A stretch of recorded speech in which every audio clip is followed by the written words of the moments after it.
पाकिस्तान की जानिब से मुसलसल सीज फायर की खिलाफ वर्जियां की जा रही है। पाकिस्तान की जानिब से जिला पुंछ के कृष्णा घाटी सेक्टर में पाकिस्तान की जानिब से ताजा फायरिंग और शेलबारी की गई है। यह शेलबारी दोपहर 1 बजे के करीब की गई है।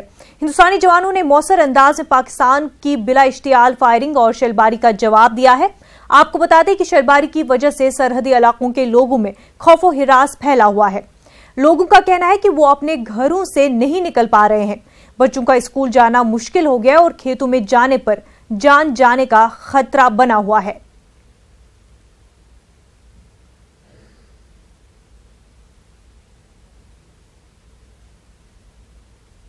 राजस्थान के बीकानेर जिले के सरहदी इलाके खाजूला में पाकिस्तान की नापाक हरकतें सामने आई हैं।